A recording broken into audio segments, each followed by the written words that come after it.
Bonjour à tous. Vous le savez, le mois de mars s'ouvre avec la journée internationale du droit des femmes. Du coup, on s'est dit que c'était l'occasion idéale pour nous de rappeler comment ces droits ont été obtenus et de constater que le chemin reste encore assez long. Et de se faire offrir des fleurs et des bijoux, c'est bien connu. Si tu veux retracer l'histoire des femmes de la préhistoire jusqu'à nos jours, une vidéo ne va pas suffire, hein. Il en faudra au moins 2 ou 3, voire beaucoup plus. Ah bah Clio, je sais pas si tu sais, mais pour beaucoup de gens, faire l'histoire des femmes, ça sert à rien. Voire même qu'on est d'affreuses idéologues qui veulent réécrire l'histoire. On n'aurait pas quelque chose à leur répondre à ces gens-là? Oh que si, tu sais quoi, on va travailler nos arguments ensemble.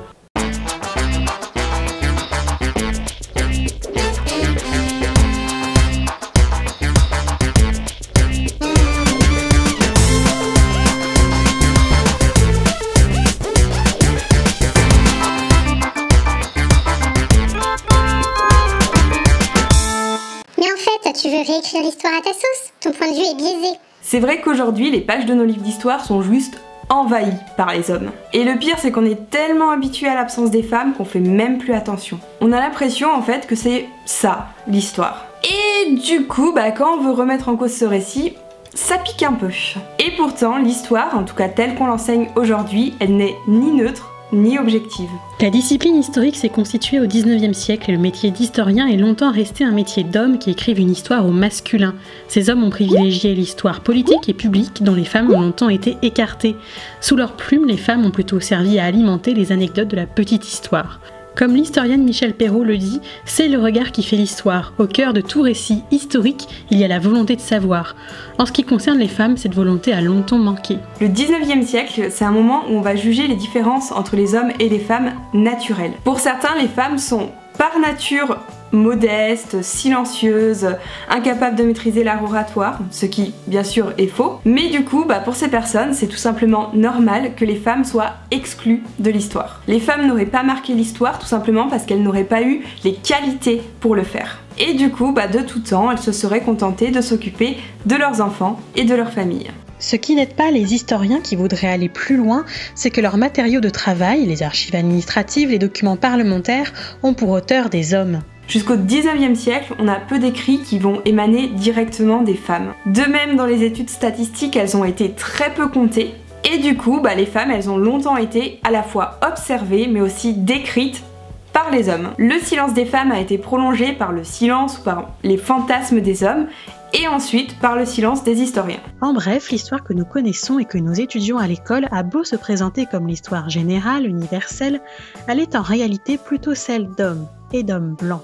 Réécrire l'histoire, c'est pas l'effacer, mais c'est plutôt l'enrichir avec de nouveaux points de vue. Mais si on n'a pas retenu leur nom, c'est que les femmes finalement n'ont pas marqué l'histoire. En fait, le problème, c'est que de nombreuses femmes qui étaient célèbres à leur époque ont été tout simplement oubliées. Il y a un vrai processus d'effacement qui a eu lieu, et du coup, Clio, si t'as des exemples, on est preneur. Oui, Rosalba Carriera est une artiste italienne qui était célébrée dans l'Europe entière au début du XVIIIe siècle et qui a lancé la mode du pastel. Elle a peint et dessiné pour toutes les élites, mais son nom n'a pas été retenu dans la mémoire collective et n'apparaît presque jamais dans les livres d'histoire de l'art.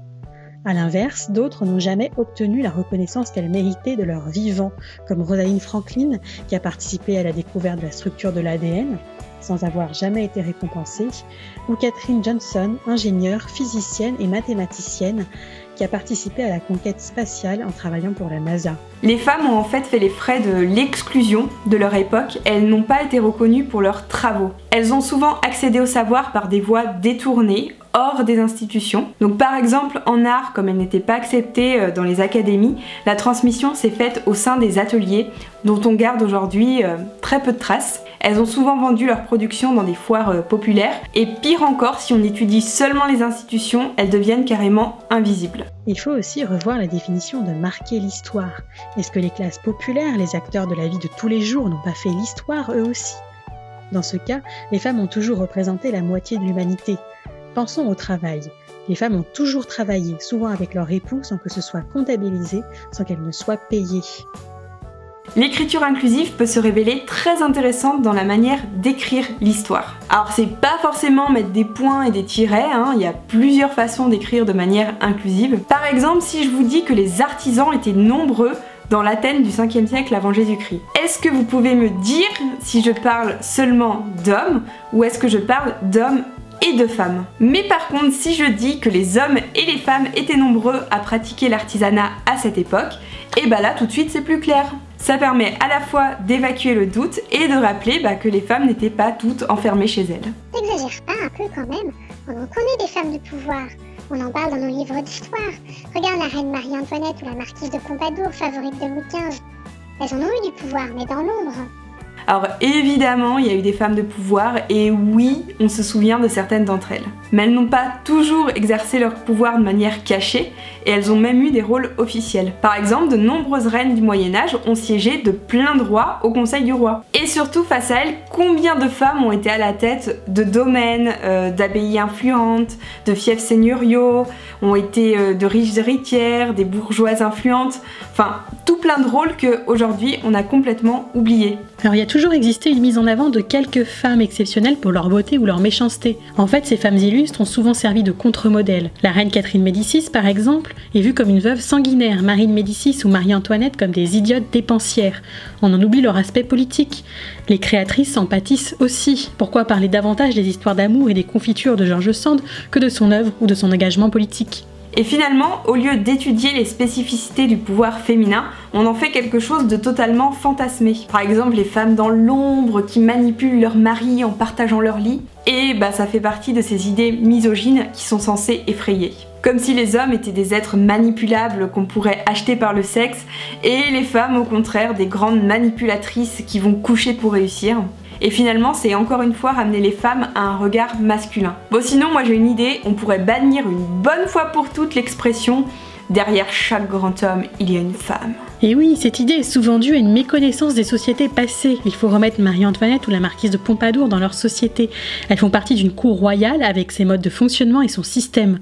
En réalité, elles font pleinement partie de réseaux d'influence et de favoritisme au même titre que des hommes. Alors parler des femmes célèbres, c'est utile et c'est important. Et d'ailleurs, c'est ce qu'on fait sur notre chaîne. Mais le problème, c'est que quand on insiste trop sur le fait que ce sont des femmes exceptionnelles, elles deviennent des exceptions et du coup elles confirment la règle. C'est ça, si on dit que telle femme est une rebelle, une insoumise, c'est renvoyer toutes les autres femmes vers la soumission, l'ombre et l'oubli. Or, il faut pas oublier qu'un personnage historique, c'est aussi le produit de son époque. Aliénor d'Aquitaine, par exemple, c'est pas une reine qui est spécialement moderne.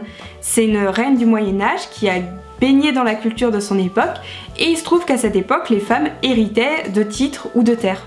Puis en fait, ça veut dire quoi écrire l'histoire des femmes? C'est pas la même chose que l'histoire des hommes? En fait, l'histoire des femmes va regrouper de nombreuses thématiques qui sont très différentes. Donc c'est par exemple l'histoire du corps, l'histoire du travail, l'histoire des luttes féministes, l'histoire de la délinquance, de l'éducation, l'histoire de la littérature, etc., etc. Et donc finalement, quand on éclaire l'histoire du rapport entre les genres, on comprend mieux la place des femmes dans les sociétés et aussi leur stratégie propre. Et tout ça, c'est des choses qui ont évolué dans le temps. L'histoire des femmes en tant que discipline est née dans les années 1960 et 1970, notamment grâce à l'influence des pays anglo-saxons.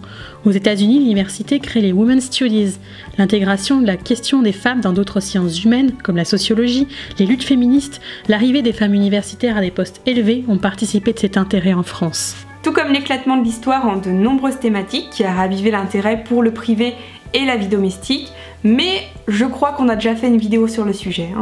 En France, le premier cours d'histoire des femmes est organisé par Michel Perrault en 1973.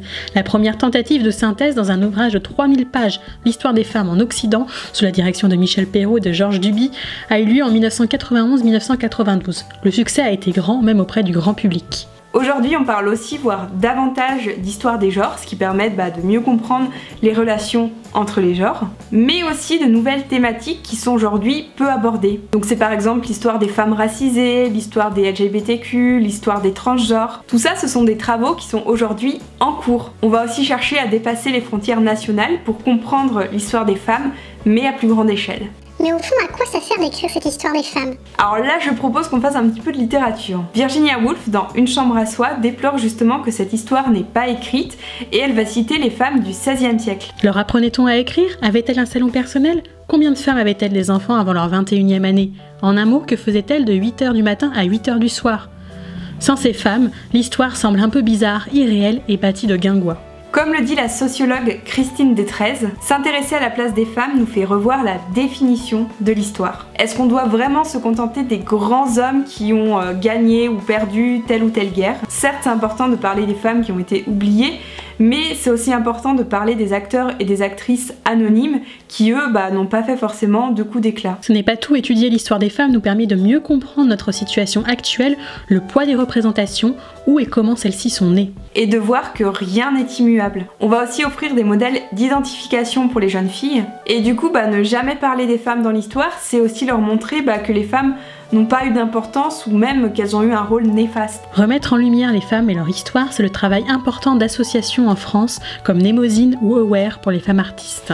La France a encore un retard assez important sur la question, même si c'est vrai qu'aujourd'hui l'université s'ouvre de plus en plus à ce type d'enseignement. Il reste encore des champs énormes à explorer, que ce soit du côté de l'histoire des femmes, mais aussi du côté de l'histoire des minorités qui ont elles aussi bien souvent été oubliées par l'histoire. Si on essayait de restituer l'histoire dans toute sa complexité pour mieux comprendre notre monde actuel? Et ce serait bien de commencer par pas oublier la moitié de l'humanité. Voilà pour cette vidéo sur l'histoire des femmes, on espère qu'elle vous a plu. En tout cas, sachez que c'est une vidéo qui compte énormément pour nous, donc vraiment on espère particulièrement qu'elle vous plaira. Et surtout, on espère qu'on aura des retours de votre part, donc n'hésitez vraiment pas à nous laisser des commentaires, ça nous fait super plaisir. En attendant, on vous souhaite une très bonne journée et on vous dit à bientôt pour une nouvelle vidéo.